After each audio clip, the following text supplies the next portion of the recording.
In the tutorial video for data loading, we saw that each data table can have some associated metadata, which we can see either by pressing this Show Metadata button in the toolbar, or going to Table, Show Metadata, or just by pressing F4. For this table, we have some information about the original file name, its creation time, modification time, and maybe more interestingly, some information about the temperature and DC voltage that was used during this experiment. And this metadata is available for all of these tables. So how can we use this information? Well, if I go ahead and plot the Nyquist plots for all of these tables, I select all of the tables, I select the data, go to Applications, EIS, and here I can plot the Nyquist plots. And in the default settings here, we can see that each trace is labeled by the name of the table. This is maybe not the most convenient way to know which trace is which. I can go to Edit Plot and press Ctrl A to select all of them, edit, and then I can edit the legend for all of them.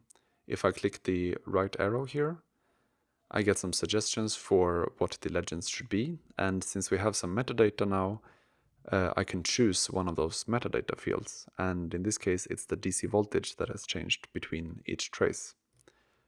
So I choose the DC voltage, and now each trace will be labeled by its DC voltage instead. So this is one way in which metadata can be quite useful. If the tables don't have metadata already associated with them, you can also add metadata manually. So for example, for this table, we could go to Table, Add Table Metadata, and I get to choose the name. So for example, maybe I want the pressure in bar, and it should be 0.5. And now we have just added this metadata field to this table. You can also select multiple tables to add metadata to several at once. But if you want to specify different values for each table, it might be very tedious. Another way to add metadata to several different tables is to use the file name. So for that I have some CVs here. And if we look at the metadata, we can see that we have the file name information, but we don't have any additional metadata. And if I show the file names for each of these tables, we can see that they all have the same format.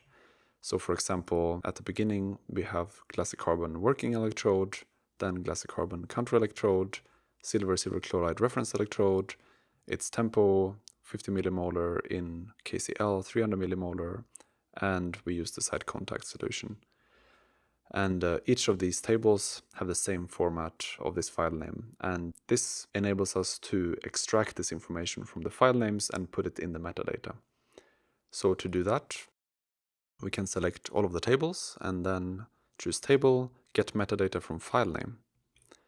Then I'm asked to specify the separator.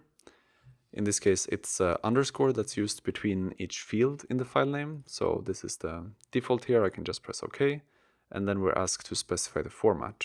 Here we should put the format used in all of the file names, but using the names of the metadata fields that we want to create instead of each individual value specified in the file names. So for example, for the working electrode in the beginning here, we put WE, and then separator, that's the underscore in this case. Then comes the counter electrode, reference electrode, then the tempo, I'll call that sample, then the concentration, then comes the information about the electrolyte, and in this case it's the same for all of them, and I maybe don't care about the electrolyte here, so I can just skip that by not typing any name, but just continuing with another separator.